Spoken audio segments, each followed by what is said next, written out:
പക്ഷെ അവരെ ബോധ്യപ്പെടുത്തണം, നിങ്ങൾ വിശ്വാസം വളർന്നിട്ടില്ല, അതുകൊണ്ട് മേജറായിട്ടുള്ള പ്രോബ്ലം കൊണ്ടുവരും. മേജർ പ്രോബ്ലം കൊണ്ടുവരുന്നത് ആരാണ്? ഈ താബോറുമലയത്ത് രൂപാന്തരപ്പെട്ടിരുന്ന സമയത്ത് തന്നെയാണ് ഇവിടെ രൂപാന്തരീകരണം സംഭവിക്കുന്നത്. ഇവർക്ക് രൂപാന്തരീകരണം ഉണ്ടാക്കാൻ വേണ്ടിയാണ് ഇവർക്ക് അവരെ കൊണ്ടുപോയില്ലായിരുന്നു അങ്ങോട്ട്. പത്രോസും യോഹന്നാനും യാക്കോബും 3 പേരെ കൊണ്ടുപോയില്ലേ? അപ്പോൾ ഈ അണ്ണന്മാർ പറയും താഴെ നിൽക്കണ 9 പേരുണ്ടല്ലോ അവന്മാർ. അപ്പോൾ തന്നെ അസൂയം പരദൂഷണമൊക്കെ ആവുമല്ല പരിപാടി. ഈ അസൂയയുടെയും പരദൂഷണത്തിൻ്റെ ഇടയ്ക്ക് എന്തുകൊണ്ടാണ് അവന്മാരെ കൊണ്ടുപോയത്?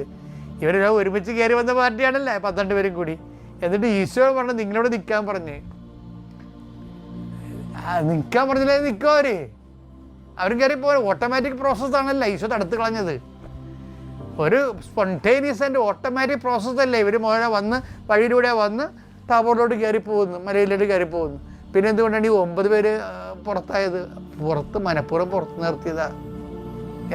പുറത്ത് നിർത്തിയത് അല്ലേ പ്രശ്നമേ. പേരൊരു സാധ്യത വലിച്ചോണ്ട് പോകുന്നു അവിടെ. എന്നിട്ട് ഇവരുമായിട്ട് ഗുസ്തിയാണ് നടത്തി. ഇവർ പരാജയപ്പെട്ട് ആ പിശാച് ബാധനെ അപസ്മാരോഗ്യ ഇവരെ മണ്ണ് കുത്തി അതിന് നാറ്റിച്ച് ആ പിശാച് ബാധൻ്റെ അപ്പൻ ഈശോ വന്നപ്പോൾ ഈശോ പറയുമ്പോൾ അയാളുടെ ക്ഷമ കെട്ടുപോയി. അയാൾ പറഞ്ഞ് നിങ്ങൾക്കതിന് ചെയ്യാൻ പറഞ്ഞു. ഇവന്മാരെ കൊണ്ട് ഞാൻ മടുത്ത് അങ്ങേക്ക് വല്ലതും ചെയ്യാൻ പറഞ്ഞ്. വിശ്വാസത്തിൻ്റെ പരാജയം അയാളുടെ കൺമുമ്പിൽ കണ്ടു കഴിഞ്ഞു. ഇവരെ വെറുതെ ചുമ്മാ കച്ചക്കെട്ടി എടുത്ത് ക്രിസ്തുവിൻ്റെ ആൾക്കാരാണ് നമ്മൾ നടക്കണമെന്നല്ലാതെ ഒരു കഥയുമില്ല എന്നുള്ളത്.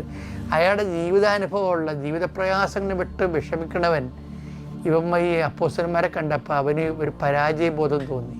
അവസാനം ദൈവത്തോട് പോകാൻ പറഞ്ഞു, ഇനി ദൈവത്തിന് വല്ലതും ചെയ്യാൻ പറഞ്ഞു.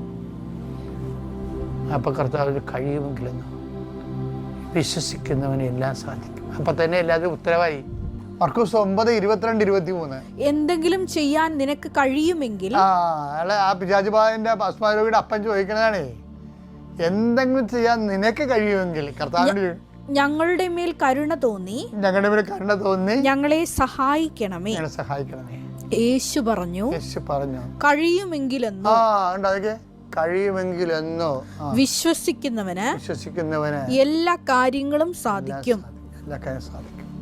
ഇത് വിശ്വാസത്തിനൊരു പാഠമാണ്. മേജർ ആയിട്ടുള്ള പ്രോബ്ലംസ് ഉണ്ടാകുമ്പോൾ വിശ്വാസ വളർച്ചയ്ക്ക് വേണ്ടിയുള്ള ദൈവത്തിൻ്റെ ഫോർമേഷനാണ് അത് നടക്കുന്നത്. ഫെയ്ത്ത് ഫോർമേഷനാണ്. അപ്പോസ്തലന്മാർക്ക് അപ്പം തന്നെ ഇത്തിരി ഡിസേൺ